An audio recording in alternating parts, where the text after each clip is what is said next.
Bienvenidos a La Otra Realidad. El tema de hoy es comprometido. Puede herir susceptibilidades e incluso escandalizar a más de uno. Sin embargo, no es nuestra intención. Vamos a ocuparnos de Jesús. Lo haremos desde la perspectiva histórica, desde la perspectiva social, incluso desde la perspectiva filosófica, pero no desde la religiosa. Lo mismo que Krishna, que Buda o que Quetzalcóatl, Jesús es ya un personaje universal, un arquetipo. Pero como ellos también fue un hombre, una persona de la que ignoramos casi todo. Lo que nos ha llegado sobre él, sobre su vida, es lo que figura en los evangelios, y estos tienen un carácter más piadoso que biográfico. De hecho, entre los 4 evangelistas hay contradicciones, hay lagunas, hay datos históricos que no corresponden con la realidad. Es decir, vamos a ocuparnos del hombre, dejando aparte su supuesta divinidad, que ese es un tema de fe y no de raciocinio. Como es habitual, antes de entrar en el coloquio, vamos a ver la primera parte de un documental que hemos preparado para hoy.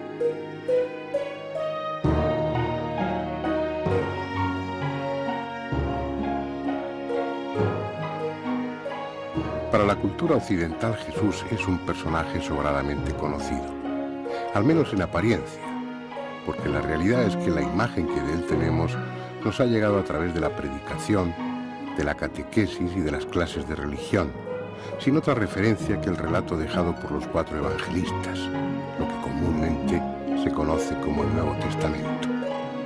Esa imagen habitual está construida sobre una serie de tópicos que podrían resumirse en el siguiente esquema.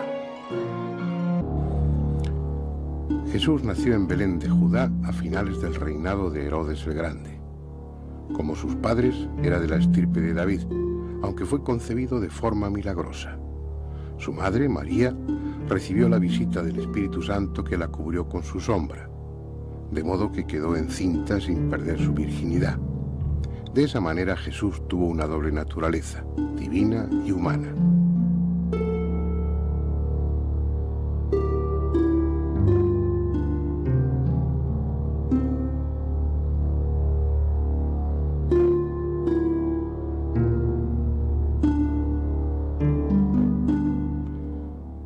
Tras muchos años de silencio y sin una actividad conocida, fue bautizado en este río, el Jordán, por Juan el Bautista.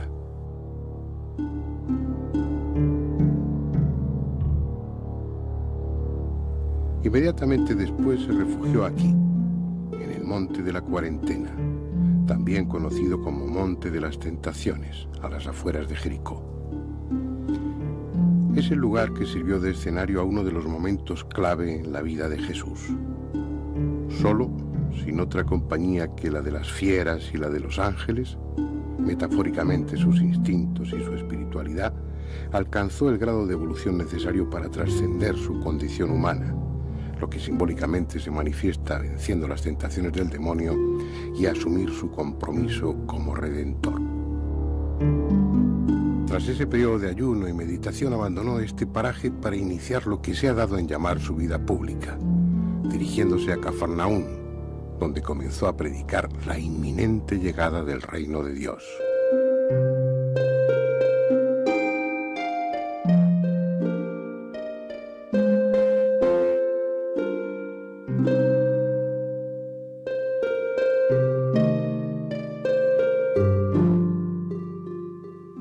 Según lo que de él se nos cuenta en los evangelios, desde los primeros momentos su actividad predicadora estuvo acompañada de la realización de todo tipo de prodigios y milagros, especialmente sanaciones. Leprosos, ciegos, paralíticos, sordomudos, enfermos de toda condición se beneficiaron de sus extraordinarios poderes. Algunos de esos milagros, como el que realizó aquí en Caná, convirtiendo el agua en vino durante una boda, pueden parecer más populistas que necesarios, si es que no se trata de metáforas con un significado más profundo. Otros, en cambio, resultaron especialmente dramáticos, como la resurrección de Lázaro en Betania, que llevaba 4 días muerto y, según el Evangelio de Juan, ya olía mal. Sus poderes taumatúrgicos llegaron a tal extremo que en los pueblos en torno a este lago de Genezaret, el mar de Galilea, sacaban a los enfermos a las puertas de las casas para que él los fuese curando a su paso. Aquí fue también donde caminó sobre las aguas y captó los primeros discípulos, pescadores de peces que dejaron de serlo para convertirse en pescadores de almas. Quizás sea esta una de sus barcas, recogida por los arqueólogos del fondo del lago, hundida precisamente en aquellos años y reconstruida hoy pieza a pieza como un delicado rompecabezas.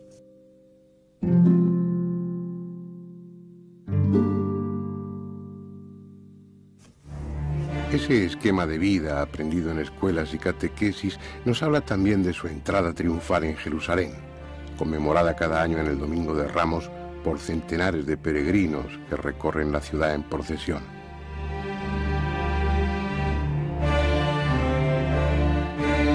También está en nuestra memoria el pasaje que describe cómo arrojó a los mercaderes del templo, mostrando una imagen de Jesús enérgica, colérica incluso, que contrasta con la de paciente mansedumbre habitual en el resto del relato evangélico.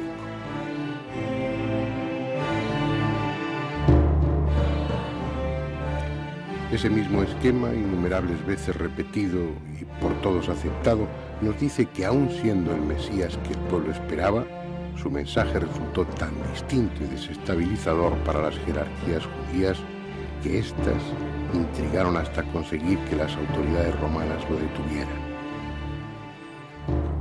La noche en el huerto de Getsemaní, la traición de Judas y finalmente su condena por parte de un gobernador pusilánime, Poncio Pilato, que sin creerle culpable le envió a la cruz para satisfacer a los perversos miembros del Sanedrín.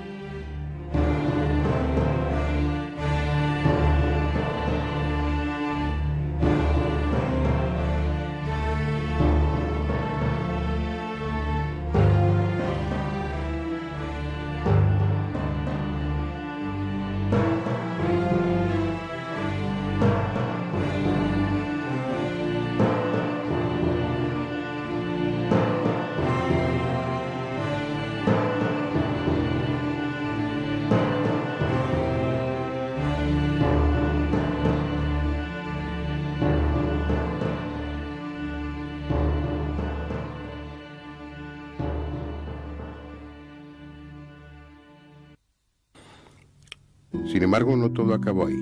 Jesús resucitó, confirmó a la iglesia que había fundado en vida para que continuase su obra y ascendió a los cielos, no sin antes prometer que vendría de nuevo al final de los tiempos para juzgar a los vivos y a los muertos. Esa es, en síntesis, la idea que comúnmente se tiene de Jesús y la que aceptan sin crítica los creyentes. Sin embargo, desde el punto de vista histórico, y atendiendo a la realidad de los hechos y no a su aspecto religioso, la figura de Jesús es en gran medida una incógnita. Incluso ha habido numerosos autores que desde finales del siglo XVIII hasta bien entrado el XX han negado que existiera realmente. Hoy en día los más críticos admiten que sería casi imposible justificar la existencia del cristianismo sin aceptar al tiempo la de Cristo, por mucho que su figura y su vida hayan sido moldeadas en base a leyendas y a conveniencias teológicas. Pero aún dando por seguro que Jesús vivió y murió en Israel hace unos 2000 años, lo cierto es que no tenemos otros documentos que los redactados por sus seguidores y recogidos en el Nuevo Testamento. En los rollos del Mar Muerto no se menciona a Jesús en ningún momento. En los textos del judaísmo posterior a su muerte se le cita de forma insultante y tendenciosa, como un blasfemo que negó la ley de Moisés y sin añadir apenas nada más. Por su parte, los historiadores de la época no hablan de Jesús y solo hacen referencia a los cristianos. Hay que esperar hasta el siglo II para leer algo un poco más concreto. Una alusión de Tácito en sus anales que no va más allá de una frase en la que, tras referirse a los cristianos, dice que el nombre les viene de Cristo, que sufrió la pena de muerte durante el reinado de Tiberio. Así pues, el medio que tenemos para acceder al Jesús histórico son los escritos canónicos, los evangelios considerados sagrados por las iglesias cristianas. Aunque se trate de literatura piadosa, obviamente no objetiva y adaptada a fines ejemplarizantes, son los textos que más se acercan cronológicamente a la vida de Jesús. Los 4 evangelistas, Marcos, Mateo, Lucas y Juan, no conocieron personalmente al Nazareno y escribieron a partir de la tradición oral. Cada uno por su cuenta recibieron un legado a base de anécdotas, relatos fragmentados, con frecuencia contradictorios, y en ocasiones poco más que frases sueltas. Con esa información tuvieron que elaborar una historia coherente, sin duda verídica en lo sustancial, y ordenarla cronológicamente, situándola en el marco histórico y geográfico supuestamente correcto. Como veremos después, una tarea semejante no puede estar exenta de errores. Los evangelios no coinciden en muchos puntos, a veces significativamente, y sus relatos adolecen de inexactitudes históricas, omisiones y distorsiones de los hechos, a tal punto que en ocasiones parecen estarse refiriendo a personajes diferentes.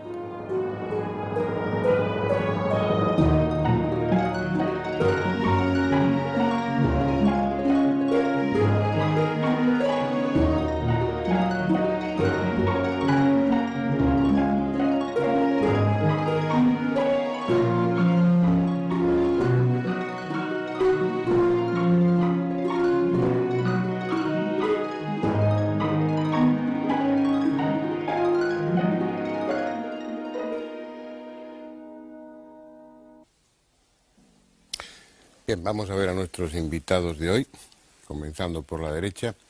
Antonio Piñero, que ya le conocen, ya ha estado en otra ocasión en este coloquio. Él es catedrático de Lengua y Literatura del Cristianismo Primitivo por la Universidad Complutense. En la Universidad Complutense. Yo me había aprendido lo de la filología neotestamentaria y no me lo dejas decir nunca, que eras catedrático es que no lo entiende la gente, aunque es verdad. Bueno, es una de tus especialidades, el cristianismo, tus libros, bueno, has escrito muchos, pero sobre el origen del cristianismo tienes uno, otros sobre las fuentes del cristianismo, otros sobre el propio Jesús, dedicado fundamentalmente a los evangelios apócrifos, y pienso que vas a aportar mucha materia para este coloquio. A veremos. Muy bien. Bueno. Espero. Jorge Manuel Rodríguez, que también has estado con nosotros cuando estuvimos hablando de la Sábana Santa. Él es vicepresidente primero del Centro Español de Sindonología, además de profesor de Derecho Civil en la Universidad de Valencia. O sea que al estar en el Centro de Sindonología y ocupar un cargo como el tuyo, la figura de Jesús también te tiene que ser muy familiar, supongo. Claro, ¿no? Efectivamente, aunque no es nuestro objetivo directo, pero la verdad es que el interés por la figura de quien se supone que es el que está en la Sábana Santa, lógicamente es algo connatural. Como yo decía en la introducción, aquí no vamos a tocar, o lo menos posible, el aspecto religioso, sino que vamos a ocuparnos del aspecto humano, del aspecto social, del aspecto histórico. Y bueno, lo de la Sábana Santa no contradice para nada lo que aquí vayamos a exponer. Salvador Freixedo, ya casi, no voy a repetir lo mismo que he dicho en tantas otras intervenciones de él, es súper conocido, especialista en estas cuestiones, con multitud de libros, y que además, bueno, en este caso concreto, pues nos ayuda el que él sea teólogo, el que haya sido jesuita durante 30 años, y bueno, la figura de Jesús pues también es más que conocida para él, ¿no? Así es. Sí. dediqué mi vida, fíjate, 30 años más o menos primero a aprender quién era ese personaje y después a predicarlo. Bien. Honestamente. Bueno, me parece bien. Andrés Averasturi, que... ¿Qué quiere decir de mí? Nada. Porque una semana más aquí estamos. Casi ya no digas nada. Afortunadamente para nosotros. Y que no se te ocurra faltar ni una sola. Yo no sé cuáles son tus creencias, pero la figura de Jesús supongo que también ha despertado tu interés. Claro. El mío también.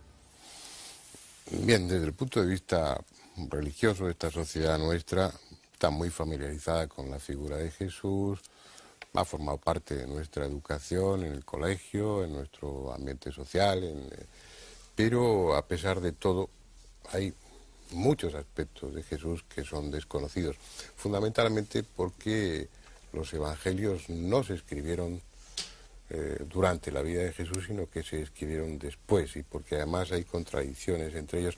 Eso convendría dejarlo claro, Antonio Piñero, tú como experto objetivo en el tema. ¿Es cierto que los evangelios fueron escritos después de haber muerto Jesús? Ciertamente, el primer evangelio del que podemos decir que es un todo completo, una especie de semibiografía del personaje, es el evangelio de Marcos, y ese está escrito en torno al 70. En las últimas introducciones al Nuevo Testamento dentro del ámbito católico, digamos que suelen ser las que intentan acercar más hacia el personaje Jesús este escrito, lo más pronto que se pone es en torno al 67-68, pero en general, o sea, 40 años más tarde, decir, 40 años más tarde. Casi con toda probabilidad, los evangelistas no conocieron personalmente Eso es seguro. a Jesús. Eso es seguro. Es decir, para construir esa biografía de Jesús que figura en los evangelios, tuvieron que basarse en tradiciones, en relatos y en lo que contaron personas mayores que lo habían conocido. Exactamente así, y eso lo dice San Lucas claramente al principio de su evangelio, que él tiene fuentes escritas, una de ellas es el mismo Marcos, y otra que él iba hablando con lo que él llama ministros, y testigos de la palabra, o testigos visuales, y que de ahí sacaba una serie de cosas y él las escribía en orden. Es decir, que él mismo confiesa que él no conoció a Jesús. Eso lo dice claramente. Y respecto a Marcos se puede decir que no es un testigo presencial. Primero, ya lo dice la tradición de la Iglesia, que ese Marcos, que es una tradición dudosa, pero sí se puede sacar de ella una idea, y es que este Marco en todo caso era discípulo de Pedro, pero no de Jesús directamente. Además es un individuo que comete errores graves, Marcos, en la geografía de Palestina. Por lo tanto, no se puede sospechar razonablemente que un individuo que anduvo por Jesús dando vueltas por toda Palestina iba a equivocarse de una manera tan radical, ¿no? Entonces se ve claramente, simplemente por su conocimiento de la geografía, que no es un testigo directo. Ya. Y bueno, lo que también parece claro, parece obvio, es que esa biografía de Jesús que figura en los evangelios es un soporte que no importa demasiado si es real o no, por lo que cuenta en los evangelios. Lo que es importante es la enseñanza, el mensaje, claro.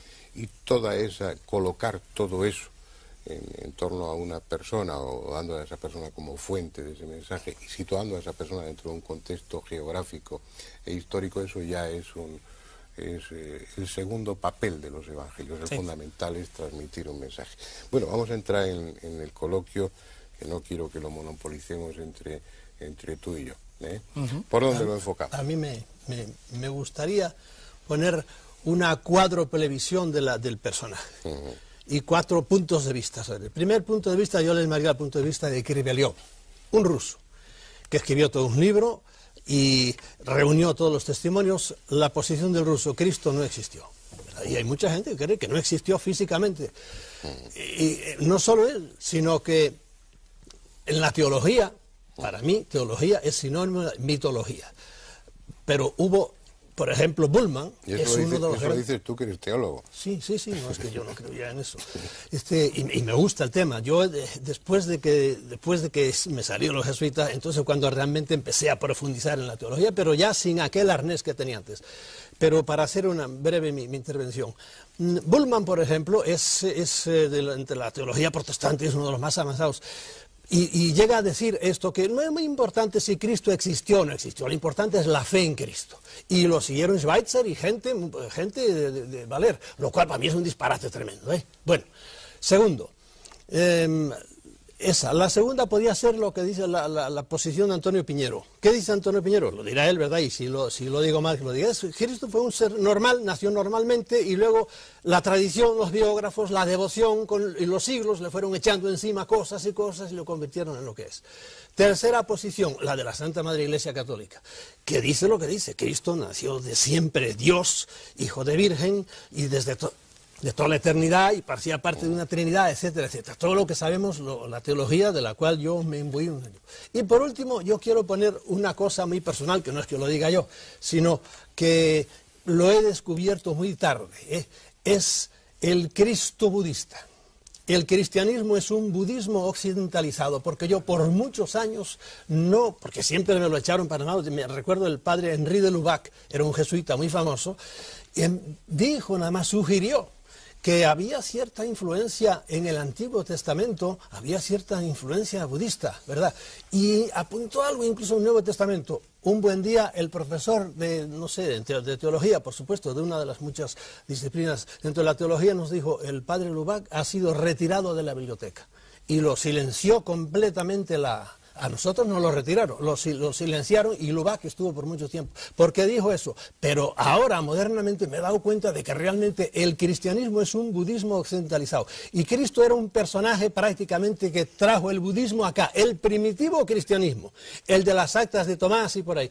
Después ya, estoy contigo, le empezaron a echar encima cosas y lo convirtieron en todo lo que lo han convertido. Eso es mi visión de los cuatro Cristos que hay. Sigo pensando, sí, que es un personaje no normal. No, Cristo vino preparado como vinieron otros, como vino Krishna, que fue otro señor, le guste a la gente o no le guste, como vino, no al principio, sino al mismo Mahoma, etcétera, como vino Buda, como vino Nanak, a quien no conoce nadie, pero fue todo un señor que hay cientos de seguidores, como vino Mahavira, etcétera, etcétera, etcétera.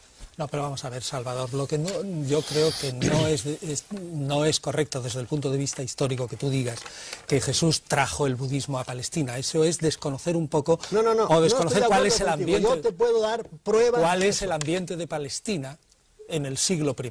¿Y cuál es el ambiente de la India? Pero ¿Tú lo conocías? El ambiente de la India lo conocemos por los escritos que nos ha legado la India, y el ambiente de Palestina lo conocemos por los escritos que nos ha legado la Palestina del siglo I. Jesús se encuadra muchísimo mejor como un rabino galileo, con todas las connotaciones que tiene un rabino galileo del momento.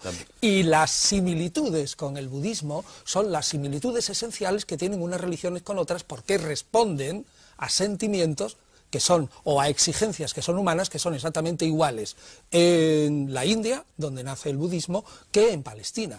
Son similitudes, digamos, casuales o profundas. ¿Tienes documentos para probar directamente, no indirectamente eso? Lo que no tienes ningún solo documento. Y en cambio yo tengo muchísimos documentos que hasta ahora la Iglesia los ha ignorado totalmente. ¿Qué documentos hay para probar? Hace muy pocos años. Pero vamos a ver, ¿cómo vas a probar con documentos la relación causa-efecto de que uno copia del otro y que trae una doctrina de aquí y la pasa a Palestina? Poniendo una columna, por ejemplo, del Dhammapada al lado de las bienaventuranzas. Y dice, ¿pero quién copió a quién? Y va siguiendo. Pues esto es Buda, 5 siglos antes de Cristo. Y esto está aquí. Pues el eso es lo que tiene muchas cosas. Pues eso es lo que te digo.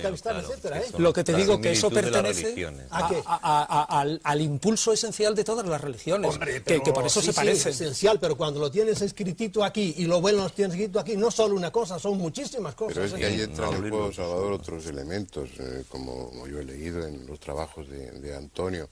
Y bueno, es el papel del gnosticismo dentro de la génesis del cristianismo, y el adorno, el ropaje o la vestidura que da a ese mensaje, y a través del gnosticismo sí hay o puede haber. El gnosticismo es verdaderamente precristiano, esto sí que no le gusta mucho aceptarlo a la Iglesia, y que sí influye a la hora de repensar ese personaje al momento mismo de su muerte. Pues de una forma muy sintética para nuestros espectadores y para mí mismo. ¿Qué es la gnosis? ¿No? ¿Qué es la gnosis? La gnosis es un conocimiento religioso elevado, reservado a una élite. Y lo que afirma es que el ser humano tiene dos partes, una material y otra espiritual. La única que vale es la espiritual, que es una centella divina que ha caído de arriba y que aquí está presa en la materia. Viene un ser superior que le envía la divinidad con la misión de rescatar esa centella divina y llevarla al sitio de donde procede. Realmente este es el esquema gnóstico y es el esquema que se emplea para hablar luego de la misión de Jesús como redentor. ¿Y el gnosticismo como filosofía, como religión, es anterior al cristianismo? No podemos probarlo con estrictos textos, porque no tenemos textos gnósticos precristianos, pero sí motivos precristianos, de tal modo que sí que podemos rastrear. Y el gnosticismo, efectivamente, también es lo esencial del impulso religioso humano, y en eso coincide también en parte con el budismo. Por eso ya te digo, no basta con que tú pongas un texto aquí y otro aquí para probar que este copió del otro. Claro. Simplemente se dan fundamentos. Cosas, hombre. No es eso solo. O sea que Jesús, en mi opinión, no copia nada de Buda, sino sí que responde a unas interrogantes religiosas que se dan en la India y se dan también en Palestina. Primera cosa, ¿tú crees que Jesucristo vivió en la India algún tiempo? No. Bueno, nunca pues yo te doy los documentos. Ahora, lo que pasa ¿Pero es qué documentos si son del claro. siglo XVIII? ¿Quién? No, esos documentos. No, mira, si quieres te cuento la historia. Notovich fue un ruso. Lo conozco. Sin eso. Ustedes me dan cuatro evangelios que se escribieron no se sabe cuándo, y yo muy bien, yo los admito. Y resulta que como nos los tuvieron muy tapados, pues no sabíamos nada de ellos hasta que vino este individuo, fue y descubrió un día por chiripa que le hablaban de su Isa, el santo Isa, en Ladakh, al norte de la India. Entonces empezó y sacó unos documentos, publicó un libro, La vida oculta de Jesús. Fue tremendo lo que le cayó encima. Eso es sumamente inverosímil. Pero espérate, hombre, déjame acabar. Que le cayera de todo encima, ¿no? Bueno, entonces resulta que hubo un gran periodista, se fue hasta allá y no encontró nada absolutamente. Pero amigo mío, un año, por lo menos 5, 6, 7, 8 años, Abhedananda, que era un gran señor oriental, pero muy colado en las universidades norteamericanas, se fue para allá, ya hablando el tibetano, porque él era hindú, y empezó a descubrir una cantidad tremenda de documentos. Y el gran Rerich es un individuo que fue un genio, y si no lo conoces de él, pues entérate quién fue. Primero fue un gran pintor, pero además era antropólogo, arqueólogo, etcétera, etcétera. Era un gran señor ruso que tuvo que sufrir mucho con la revolución, etcétera. Se fue para allá y encontró y escribió muchísimo de él, y tiene 2 libros con documentos copiados. Resulta que aquel señor, al periodista, fue demasiado atropellado y no lo dejaron entrar los lamas. Pero cuando llegó Rerich, y cuando llegó Abhedananda, y cuando llegó la Clarence, una gran dama, y ahí están todos los documentos que los han tenido totalmente tapados. Y tú haces ahora mismo que hace la ciencia con los ovnis. No quiero saber de eso. No, lee los documentos. Ya los he leído. Y no me merece... ¿No los has leído nunca? Sí, señor. Lo que ha salido en la revista y no me merece ningún respeto. No es revista, moderador. Venga, tiempo. ¿Puedo preguntar algo? A ver, van a monopolizar ellos el debate. Yo creo que sí. Va a ser muy complicado y aparte estando aquí... No cabe la posibilidad, no por tratar de conciliar 2 posturas, de que no se esté refiriendo a Jesús, sino a otro personaje. Hay un poeta en que dice, y tú Isa, oh Cristo, dice, porque son muchos los textos, que hay muchísimos, y le llama Isa y Cristo. Le llamaban de 2 maneras, le llamaban el santo Isa, porque Cristo fue a los 12 años cuando desapareció, desde allí hasta los 29 estuvo viviendo, y te dicen por dónde anduvo. Volvió, lo mataron, y eso consta también, es una especie de paralelo, tan antiguos como los evangelios, antiguos como los evangelios. Y entonces volvió a vivir con su madre. Está la tumba de Cristo está en el Rosabal, así la puedes ver rodeada en un gran cementerio musulmán. Y la tumba de Murré, que es su madre, María, está en otro sitio. Hoy defendida por... ¿A ti no te interesa nada? ¿Sabes lo que te digo, Salvador? Es que me gustaría... Yo tengo formación jurídica, entonces me gustaría saber eso que prueba. Es decir, porque aquí no se llaman igual. ¿Qué es exactamente lo que dicen estos textos? O sea, quería hacer una pregunta, Sí. Es decir, exactamente eso, pues si yo tuviera que ser juez, que en fin, es una cosa que tiene más que ver con mi profesión, y me plantearan una serie de documentos, yo me gustaría saber exactamente qué dicen, porque claro, decir que hay documentos que dicen cosas me parece muy bien, pero concretamente, ¿qué? No, pero entérate tú, porque yo te voy a traer los documentos aquí. No, pero el público no tiene por qué saber eso. Yo por muchos años me taparon esos documentos hasta que me metí en ellos. El problema está en que esos documentos no aportan nada a la intelección, a comprender mejor a Jesús. Totalmente, no aportan porque nada. si no los conoces, ¿cómo me estás diciendo eso? Todas las predicaciones de Cristo, ahí están, y ahí es donde te digo, pero mira, si las esto entendemos es lo muy que vemos bien luego en el Evangelio, y esto es la doctrina budista. Lo que pasa es que estáis hablando de cosas que, bueno, como ambos sois especialistas y tenéis una formación completa e información muy completa sobre el tema, los demás nos estamos enterando casi de nada. Yo creo que vamos a dejar un poco primero, ese terreno y darle la palabra a Andrés. Antonio, la figura de Cristo, que también se ha dicho que sí existió, sí no existió, eso ya parece demostrado que sí existió, etcétera. Es que es absurdo desde el punto de vista histórico negarla, porque nos plantea a los historiadores 1000 problemas más si no hubiera existido. Basta ese argumento. Es decir, eso lo tenemos claro. Una vez que existió, y entramos en la polémica si viajó, si no viajó, hay un tiempo que realmente los evangelios no citan, que yo creo que son la gran incógnita de los evangelios, ¿no? ¿Qué ocurre desde el nacimiento hasta la vida, a la que se ha llamado vida pública de Jesús? Pues no lo citan porque como ese personaje, como decía antes, y lo ha transmitido bien mi posición, ese era un rabino, por decirlo de alguna manera, de Galilea, como otros tantos. Y por lo tanto, hasta que no empezó su vida pública, no causó la más mínima sensación. Evidente. Y por lo tanto, es que no hizo nada. No había nada que transmitir, era como otro sujeto más. Una vida cotidiana normal. Una vida corriente, como hace aquel que va a la sinagoga, se va imbuyendo de los textos sagrados y va reflexionando. O sea, que yo creo que es buscarle 5 pies al gato y que no existe, el intentar sacar de esa famosa vida oculta algo que ilumine la personalidad de Jesús. La personalidad de Jesús se ilumina suficientemente en sus rasgos generales estudiando los testimonios de los 4 evangelios. Y vale. Yo pongo otra vez de nuevo, hay documentos, estudienlos, de los 12, el Notovich escribió el libro Los años perdidos de Jesús y trataron de hundirlo y de hecho lo hundieron. ¿Y sobre qué se basaba eso? ¿En qué documentos se basaba? Los documentos que él encontró en la masería de Emis, en concreto, en Ladakh, pero es que no solo, él vio él no sabía tibetano, tenía un traductor y se lo fue copiando allí. Entonces, los frailes le dijeron, al principio no se los quería enseñar, los frailes le dijeron, pero esto es una copia, pero hay copias en pali y hay copias en bengalí y hay muchísimas copias Salvador, de los años perdidos. Y si eso fuera tan evidente, no habría una mayor publicidad de todo eso, por mucha fuerza que pudiera tener la Iglesia. Cuando Faber-Kaiser escribió su libro Jesús vivió y murió en Cachemira, fue a hablar al cardenal y dijo, voy a publicar esto. Y Faber-Kaiser, y me lo dijo a mí, creo que lo publicó en la cosa, dijo, por favor, no hable de eso, le dijo el cardenal, claro, porque esto a nosotros nos pone patas arriba. Vamos a ver, Salvador, mira, antes decías lo de Lubac. El señor de Lubac, que tú dices que lo apartaron, es el cardenal de Lubac. La Iglesia jamás apartó a de Lubac. Bueno, eso es una cosa, es el cardenal de Lubac. Y antes no te lo he querido decir. La Iglesia no yo te lo digo, yo fui jesuita, yo tenía una biblioteca, yo te he dicho, a mí me apartaron a Henry de mi biblioteca, de modo que no me importa. Vamos a centrar el debate. Este personaje existió. Porque he dicho que de mi biblioteca, a mí me lo dijo, y eso no puedes rebatir tú porque eso lo viví yo. A mí me dijeron, el cardenal de los libros del padre de Lubac, como se decía el padre Congar. Y luego le hacen cardenal, ¿no? O sea, lo apartan de la biblioteca y lo hacen cardenal. Anda, pero no, pero sería cuando era cardenal ya. Pero de hecho lo echaron para un lado. Se acabó, los libros de él no. Bueno, pues, es igual, vamos a ver, mira. Este personaje lo podemos dividir en Jesús y en Cristo. Jesús, digamos, es el personaje histórico y Cristo es el personaje en cuanto Mesías, y los cristianos opinan que es Mesías, y todo lo que, en mi opinión, se le echa encima a la figura histórica. Hay un Jesús real del que nunca llegaremos a saber, es decir, cómo vivía exactamente, qué comía, qué vestido llevaba y todo eso, eso no lo podemos saber. ¿Por qué? Pues porque no tenemos ni un solo texto que nos lo diga.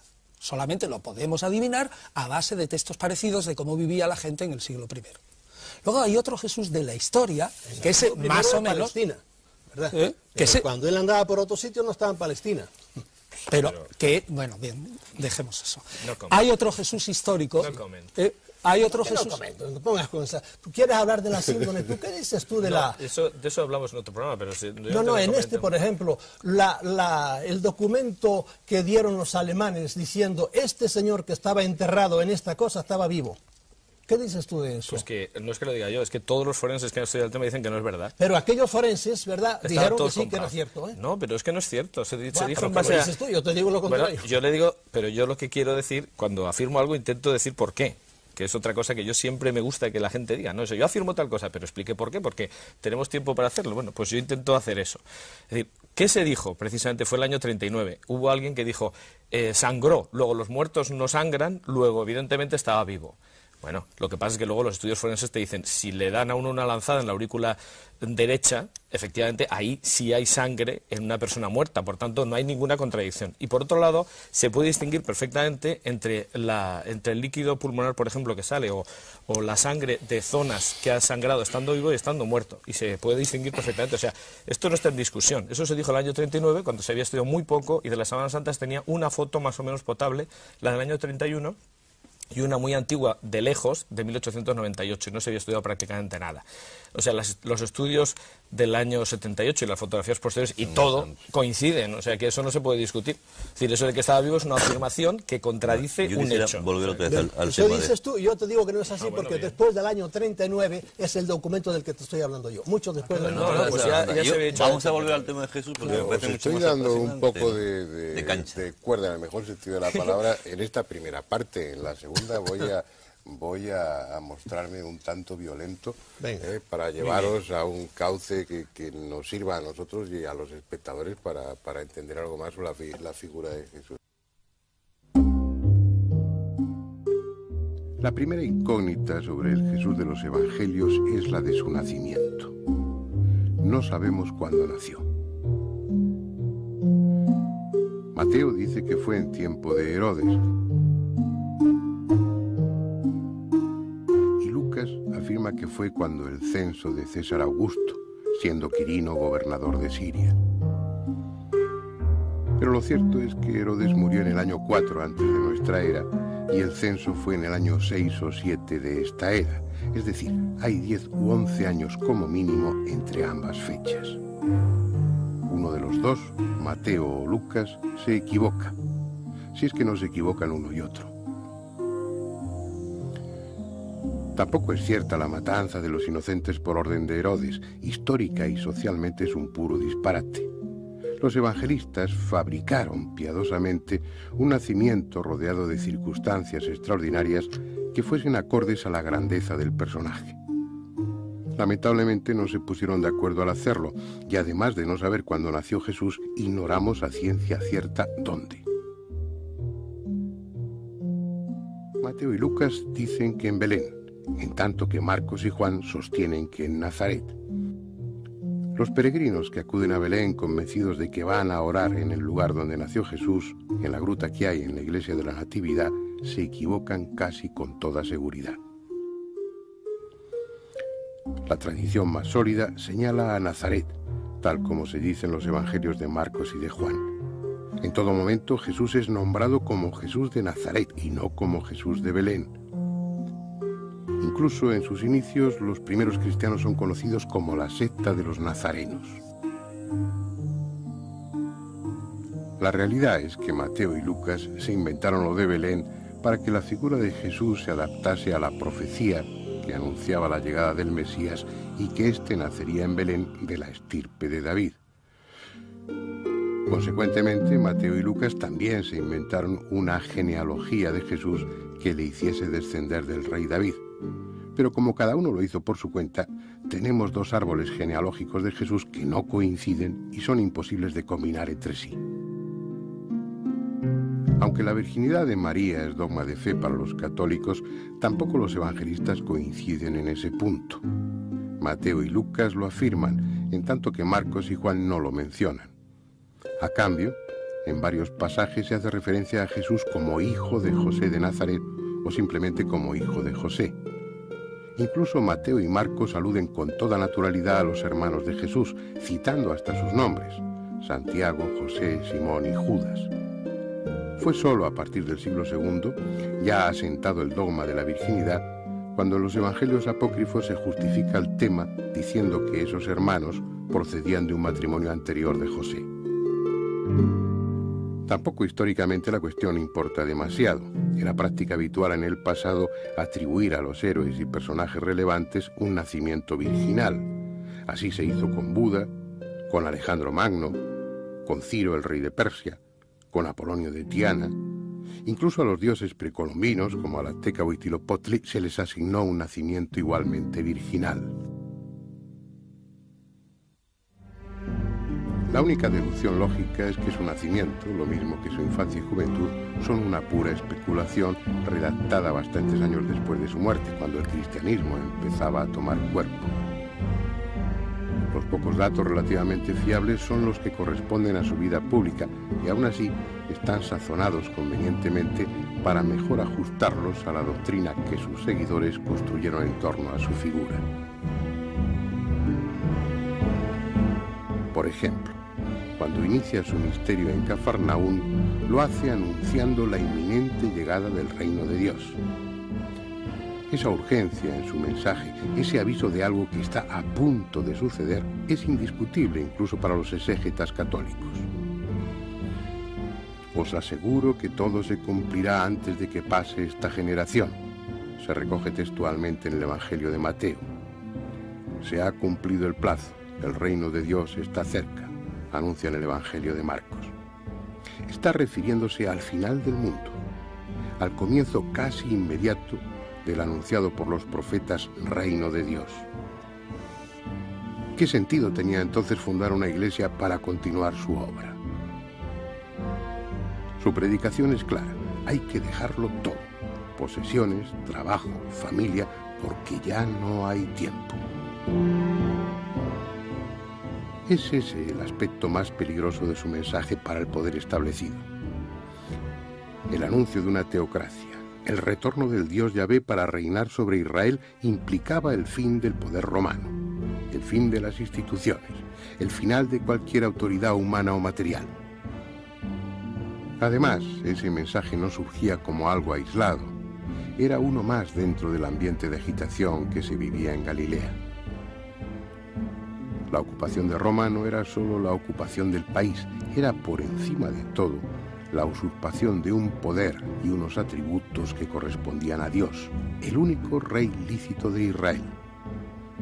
Los movimientos de liberación de carácter más radical, como los de Yehudá ben Ezequías o Juan de Giscala, procedían también de Galilea. La campaña liderada por Jesús se inició en el momento políticamente más inoportuno. Tampoco se trataba de un movimiento puramente espiritual, en él había inevitables connotaciones políticas y también nacionalistas.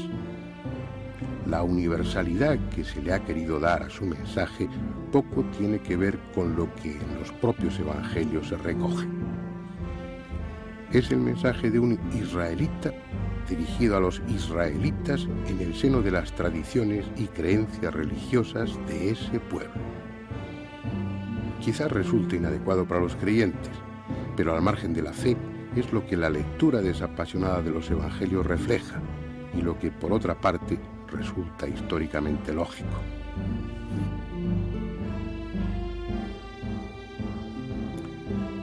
Otra cuestión debatida dentro y fuera del ámbito religioso es si Jesús fue o no esenio.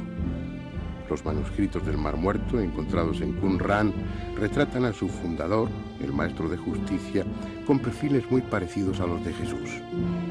Ambos se sienten profetas y guías de un grupo selecto, al que preparan por la penitencia para la venida del reino de Dios.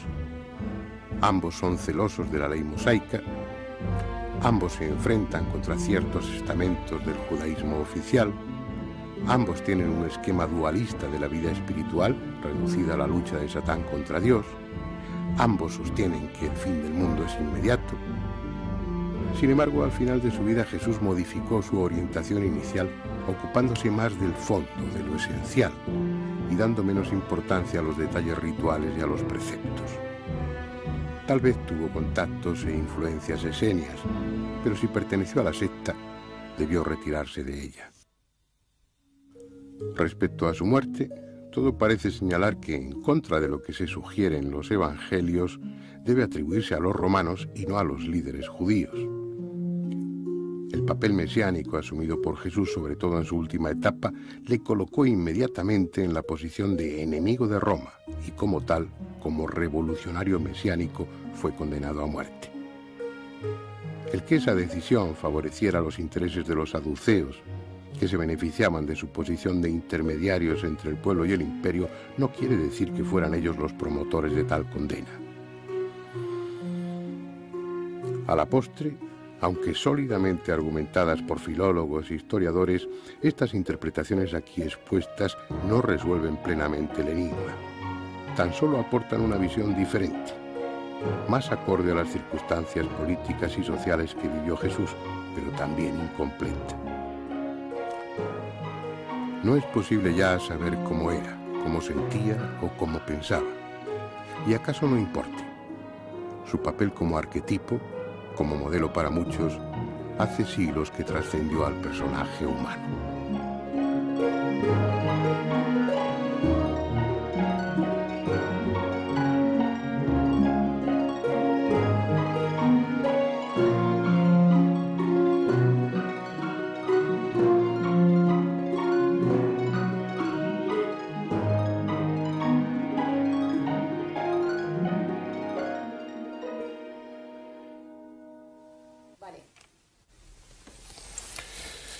Bien, y ahora sí, la pregunta, Antonio, o pues quien quiera, o Jorge Manuel, o Salvador, ¿quién sabe de la familia? Bueno, lo primero ¿qué es, dicen los textos?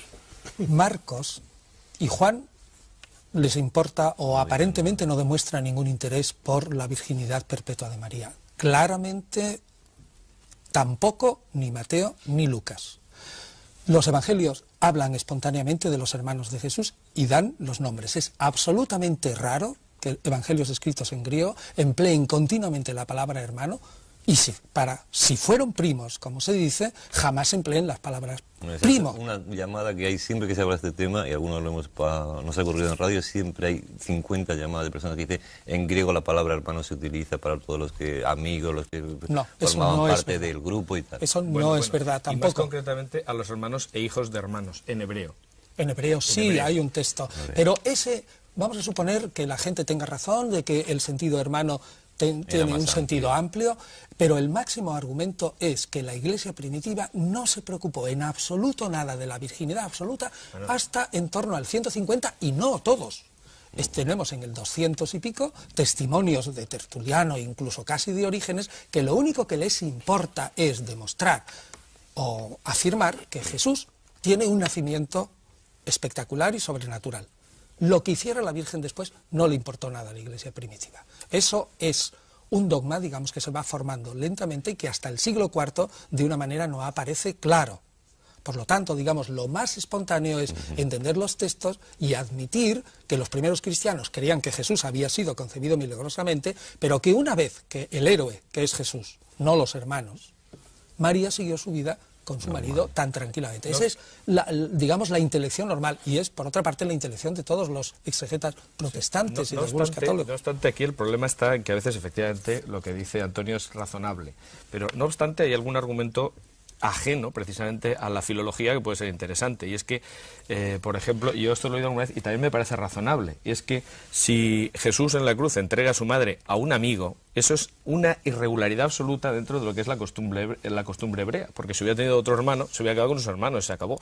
Por otro lado, es verdad, como dice muy bien Antonio, y eso sabe mucho mejor que yo, y por eso yo ya sabía lo que iba a decir, que efectivamente en griego la palabra hermano no tiene vuelta de hoja, es hermano. Es hermano. Ahora bien, lo que ocurre es que en el contexto en el que se dice todo esto, no se distingue entre hermanos y primos, entre otras cosas porque hermanos y hijos de hermanos son hermanos también. Sí, pero vamos a ver, cuando están continuamente diciendo, ahí está tu madre y tus hermanos, claro, parece absurdo que continuamente quieran referirse a primos. Sí, pero si tomamos literalmente el texto, habría que seguir leyendo. Y entonces dice Jesús, pero realmente mi madre y mis hermanos son los que hacen mi voluntad y los que la siguen y tal. O sea, quiero decir que si tomamos literalmente lo que dice, resulta que es que tiene muchísimos más hermanos o muchos menos, nunca se sabe. Quiero decir que hay que encontrar la cosa en su contexto. No he dicho que no sea razonable, he dicho que me parece muy bien, pero que tampoco se puede dar como definitivo. ¿Eso lo aceptamos? No existe ningún argumento definitivo para admitir que Jesús tuvo hermanos, pero mi argumento fundamental es que la Iglesia primitiva no le preocupaba. No le preocupó en absoluto y que aceptó tranquilamente que tuviera otros. ¿Tuvo hijos? Yo no lo sé. ¿Aparece en algún texto algo que puede indicar que sí los tuvo o que no los tuvo? Ninguno. Ni aparece ningún texto que la tradición es que no los tuvo. Sí. No, claro. Y es normal. Yo opino personalmente que ese personaje probablemente fue un personaje casado, quizás viudo, y que después se dedicó totalmente a proclamar la venida del reino de Dios y el fin del mundo inmediato y la instauración de una nueva sociedad. Antes de entrar Como ha ese, dicho antes muy de bien, entrar en es el una mensaje, afirmación. Pero Sí, no, no, él lo ha dicho, pero lo afirma. no hay textos para... Pero un momentito, si hemos elegido este tema propio para el coloquio, no quería decir para debate, pero Es que es inevitable. debatiendo, es un tema que, bueno, que mueve sentimientos, es precisamente porque es una figura poco conocida desde un punto de vista histórico, biográfico, y con muchas lagunas en lo que se refiere, tantas que bueno, que se suscitaba en la primera parte, pues otra interpretación, otros textos en los que se alude pues a un viaje a la India donde se habla de eso. No quiero que entremos en el tema. Lo que sí quiero preguntarte, Salvador, por ejemplo, tú decías que bueno, la virginidad de María en un principio no importaba demasiado. La virginidad total, la virginidad post-partum, después del parto. La previa sí importó. La previa sí. Sí. ¿Eso desde el principio o se decide en algún concilio, en uno de los primeros concilios? Hombre, la virginidad absoluta de María tarda muchos siglos en definirse. Yo creo que lo que le importa al cristianismo primitivo es decir, este Jesús que es nuestro Redentor tiene un nacimiento no normal respecto a los otros. Lo demás, fuera. Ese es el tema, es lo que le quería pasar a Salvador.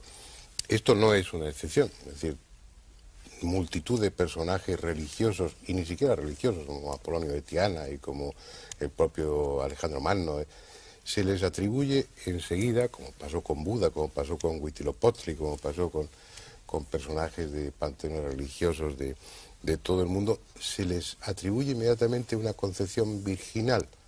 ¿Por qué ese empeño en... responde a una realidad, a algún recuerdo, o desde un punto de vista psicológico es necesario imaginar que ese prohombre o que ese superhombre o que esa figura no ha nacido por vía normal? ¿Por qué ese empeño? Bueno, los por qué son siempre muy difíciles de contestar. Estoy de acuerdo con Piñero, por lo menos en algo. Ya era hora, ¿no? Los documentos orientales también hablan de Jesús que tuvo hijo ninguno y que estuvo casado nunca. Yo me apoyo a mis pobrecitos, pero algún día a ver si te puedo mandar alguna copia. La virginidad de María yo la he encontrado ya en los símbolos primeros, ¿no? Nació de María Virgen, en el primer símbolo, hasta me parece llama de Jerusalén o por ahí, y en la Nicea está ya, se le llama Virgen, ¿verdad? Estoy también de acuerdo contigo en que lo que vino después ya les interesó menos, pero bueno. Ahora, el nacer virgen es una cosa curiosísima, porque yo he publicado una lista de no sé cuántos que todos nacen de madre virgen, y lo curioso es que en Oriente ya cuando se desata la imaginación, cómo nacen a uno de los dioses orientales, no sé si fue a Salivajana o a quién, porque hay alrededor de unos 40 personajes parecidos a Cristo, fueron redentores, etcétera, de los cuales aquí no tenemos ni idea. A uno le nació su hijo, a la madre de él, nació aquí del sobaco. No sé a quién fue de ellos, pero de los bastante conocidos. A otro le nació a su padre del muslo, lo cual ya es rizar el rizo por ahí. ¿Por qué realmente quieren hacer nacer de una manera? Porque yo no sé, hay algo con el sexo, yo siempre digo, la raza humana está mal fabricada.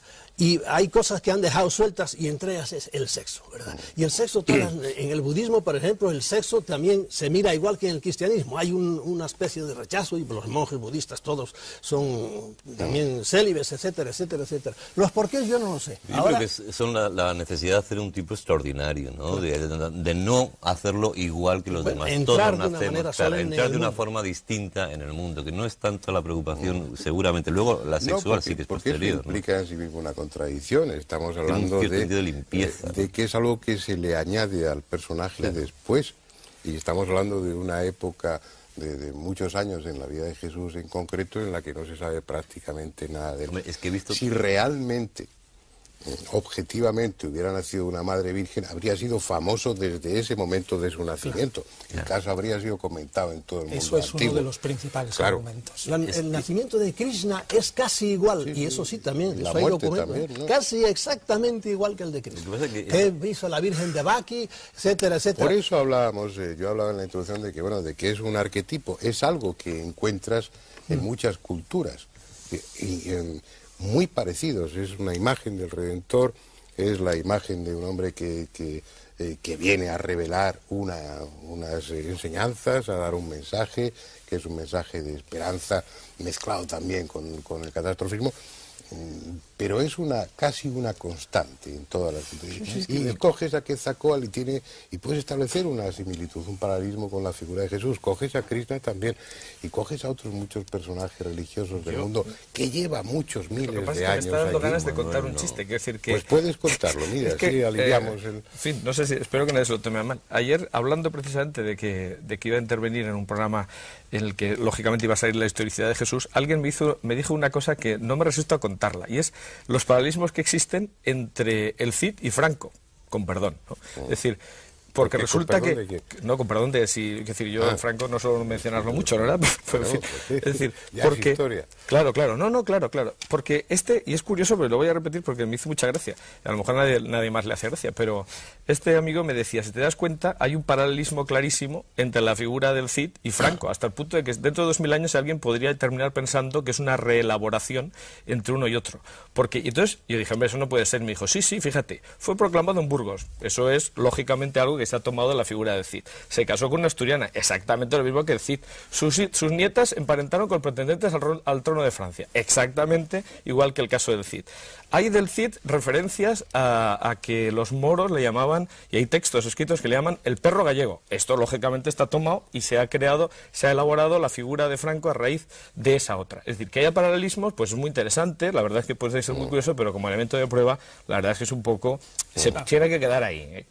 No, hombre, yo lo que creo que es complicado es analizar, primero en el siglo XX, con nuestra concepción, la figura de Cristo, del nacimiento de Cristo. Es decir, y me consta, ¿no?, que hay muchas mujeres creyentes que ahora mismo les cuesta mucho ver ese sentido despectivo que tiene el tema de la virginidad o de la no virginidad. Es decir, ¿por qué se va a manchar una persona por el hecho de nacer de mujer? Entonces eso plantea, pues hombre, en gente dice que no es serio, ¿no? Igual que ha planteado durante el celibato como una situación mejor que la de la familia durante muchos años en la Iglesia, que ya lo está equilibrando un poco. Y segundo, es muy difícil hablar de Jesús fuera de la religión. Yo comento que es un esfuerzo que tendremos que hacer en este debate, o que estamos haciendo, pero es muy complicado intentar explicar la figura histórica de Jesús al margen de la fe de cada uno, porque es muy difícil, ¿no? Creo que ahí has dado justamente en la clave. Claro. Afirmaría que la figura de Jesús solo se puede comprender por aquella persona que se meta profundamente a estudiar la sociedad, la política, la religión y la economía de la Palestina del siglo I. Como no lo enmarques en ese sitio, no entiendes a ese personaje. Y ese es el problema de la Iglesia posterior, que lo que hacen es añadirle a su coleto sus propios huecos con la figura de Jesús, inventándose cosas. Inventándose un montón de cosas. Y solo se entiende bien ese personaje cuando lo encuadras ahí. Y hay que estudiar un montón de historia de Palestina. Claro. Si yo tengo algo que decir de eso. A mí me interesa mucho menos quién fue la madre, si tuvo hermanos por ahí, qué fue lo que dijo y cuáles son sus enseñanzas. Si es un hombre bonito, pero me enseña disparates, como es, por ejemplo, para mí, muchos del dogma cristiano son disparates, pues lo digo honradamente como lo pienso, ¿verdad? Pero son los pues dogmas, entonces digo, no, muy bien sería. Salvador. Ahora, creo que se nos va a quedar en el aire la pregunta principal. ¿Cuál es la pregunta principal?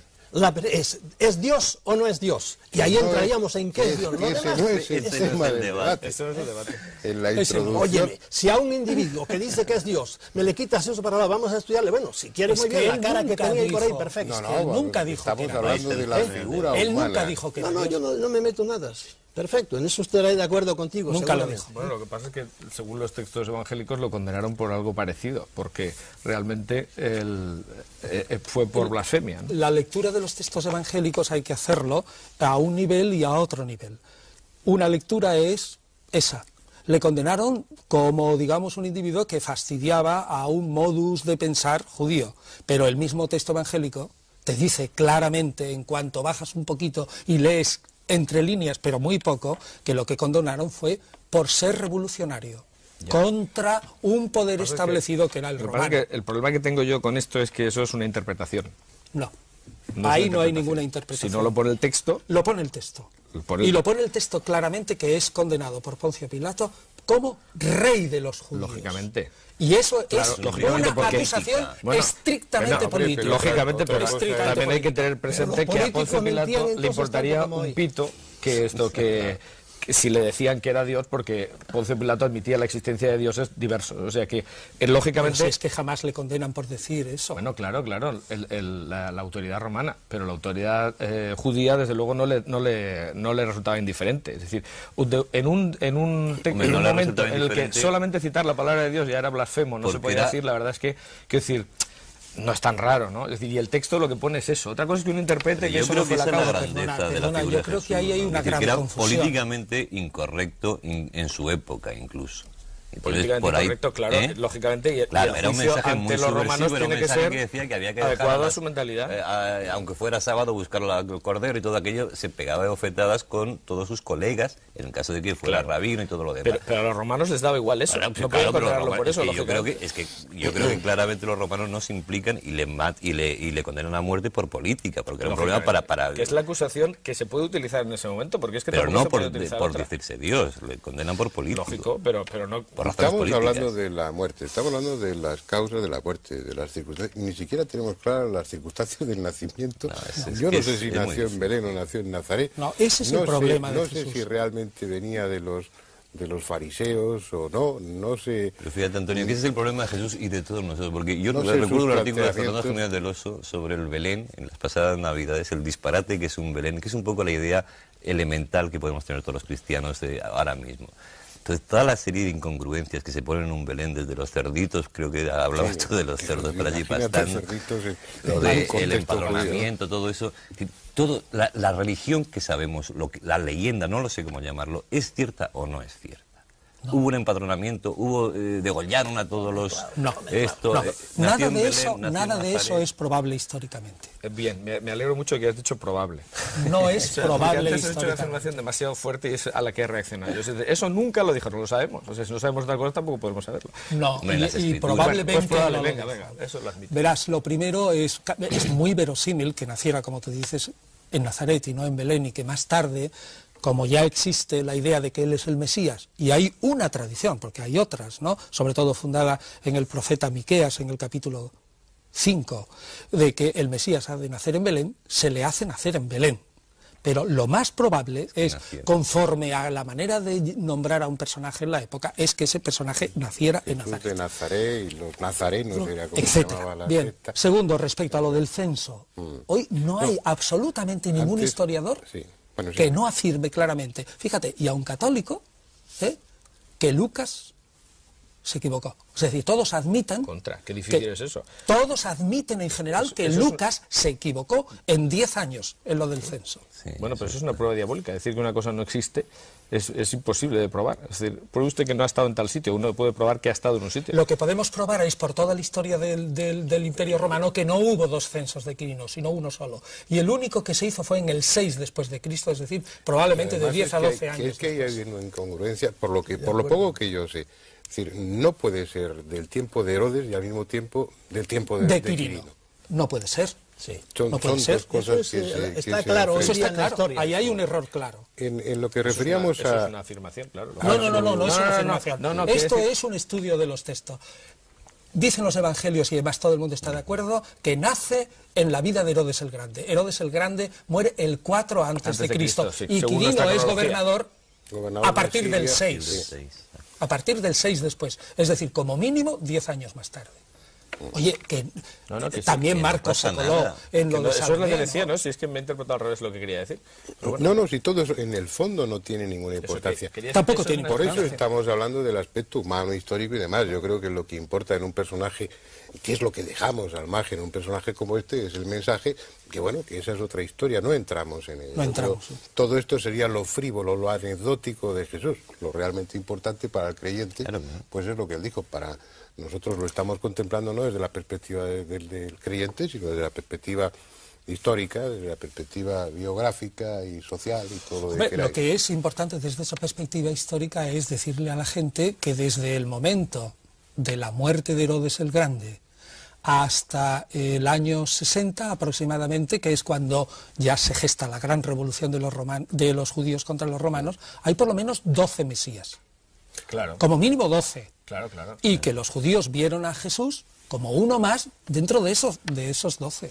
Claro, y lo interpretaron, pues digamos, pues un personaje ¿Y más. por qué alcanzó esa relevancia? Estamos hablando de una Galilea, estamos hablando de una Palestina, estamos hablando de un contexto geográfico e histórico en el que el mesianismo está ahí vivo, latente, y están surgiendo presuntos mesías cada continuamente, de Juan de Marsala hasta no sé cuántos. ¿Y por qué cuaja la figura de Jesús? Ahora, me dejan otra vez poner Ese es el gran mi punto punto de vista vista. herético. Ahí entran, yo de nuevo tengo que ver gente de arriba, somos una granja y alguien los seleccionó, tú para arriba, y entre los 12 agarraron, no estén de acuerdo conmigo ahora, yo sí lo creo así, y cogieron ese y lo levantaron para arriba y se acabó. Como ha pasado con otros señores en otras religiones, hubo también sus discrepancias entre los fundadores y por ahí de repente uno es el que se va para arriba, porque alguien lo coge y lo levanta para arriba. Es un punto de vista muy personal y si quieres muy herético. Quiero desdecirme, por si se me entendió antes algo de lo que dije, las cosas que Jesús no dijo no fueron disparates, no, más bien decía cosas mucho más de acuerdo con el hombre que quiere evolucionar. Disparates son los que después vino la Santa Madre Iglesia a echarle al dogma y hacernos creer en cosas increíbles, ¿verdad? Eso sí son disparates, hacernos creer en infiernos eternos y cosas de esas, nada. Yo creo que Cristo nunca habló nada de eso. Bueno, Es decir, no lo sabemos. Eso sí que es una prueba. Eso Eso- está probado que no dijo, no habló nada de eso. Bueno, no Sí, lo sabemos. hablaba de la guerra y todas esas cosas por ahí, pero bueno, eso son Hombre, maneras de hablar ahí. no lo Hay sabemos. más de Como 40 como lo citas, dice ¿no? la Son Iglesia, todas definido interpolaciones, como... pero hay más de 40 citas en los Bueno, evangelios. me he perdido, no sé de qué estáis hablando. No, estamos Y a todos hablando los de si espectadores Jesús, por tampoco. ejemplo, creía o no creía en un infierno eterno. Y yo estoy convencido de que sí creía, porque entra dentro de la mentalidad de los judíos de la Palestina del siglo I. Probablemente Pero como creía. yo no lo pongo a él en esa mentalidad, sino que más Sí, bien no, en la budismo, mentalidad afirmación. budista, pues no. Pero te sales totalmente de la historia. Totalmente, claro. Bueno, de la historia vuestra. Vale, de acuerdo. Historia vuestra. Bueno, ¿y por qué cuaja la figura de Jesús? Mira, eso Entre es un, esos eso- 12 mesías. pero eso es un problema que realmente lo que tampoco todavía seguimos estudiando. puede dar la historia como tal una solución definitiva. Yo te podría decir diversas razones. Primero, cuaja porque uno de sus seguidores es un hombre genial, que es Pablo de Tarso, y es capaz de ofrecer, desjudaizar esa figura, presentarlo como un salvador universal y satisfacer las necesidades de redención de amplias masas del imperio. Segundo, cuaja esa figura porque el grupo que le sigue reinventa la seguridad social.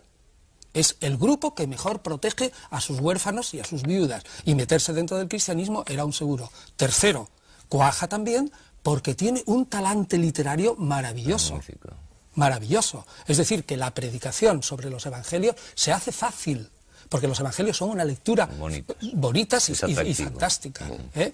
Y cuarto, sobre todo, porque la reinvención de la doctrina de Jesús en los primeros momentos se acomoda perfectísimamente a lo que en ese momento se demandaba la sociedad. Hay ahí una operación de marketing liberación religioso consciente de o clases. inconsciente, que es un éxito. Ahora, otras razones más profundas, bueno, pues el creyente dirá que es el Espíritu Santo, ese es el problema pero que la digo. historia no puede meterse en eso. Vamos a Ese es el vamos a ir centrando, ya nos vamos que acercando ocurre es a que- los últimos minutos. Perdona, Jorge Manuel. Primero, no está claro, no vamos a resolver las cuestiones aquí, es completamente imposible porque, pues bueno, han ocupado mentes muy preclaras y durante muchísimo tiempo y no lo han resuelto. Pero no sabemos si nació en Belén o nació en Nazaret. No sabemos si nació en tiempo de Herodes o en tiempo de Quirino, del gobernador de Siria. No sabemos, obviamente, si tuvo hermanos o no, y estoy hablando históricamente y documentalmente de lo que podemos saber o no podemos saber. Pero hay otra historia que se nos ha vendido siempre, y es Jesús era el bueno y los judíos los malos. Y bueno, una exégesis, un estudio tanto riguroso o mínimamente riguroso viene a decir que no, que Jesús formaba parte del pensamiento judío, del pueblo judío, y que probablemente ocupó un lugar dentro de la jerarquía de los rabinos o de los... Vale. Lo cual es, yo... ¿Eso es así, tal como lo estoy diciendo? Hombre, ¿o no? luego es mucho más probable eso que cualquier otra elucubración, claro, lógicamente. Claro. Es decir, eso encaja. Sin embargo, yo, perdón, quisiera decir una cosa, que a lo que estabas diciendo tú antes de que triunfó porque realmente, pues, filosóficamente, pues, encajaba muy bien, la verdad es que relativamente, porque la muerte no encaja para nada. Es decir, el Antiguo Testamento dice, maldito el que cuelga del madero. Para los hebreos era absolutamente inadmisible predicar la muerte. Pero no, Y para los judíos era blasfemo desde todos los puntos de vista. pero no Entonces, para las grandes masas del imperio, donde la figura del Redentor muere y resucita. Pero todo el contexto en el que se desenvuelve la figura y todos los primeros seguidores y todos son judíos. Es decir, tienen que hacer una especie de subversión absoluta de sus pensamientos para seguir esa figura. No es tan fácil.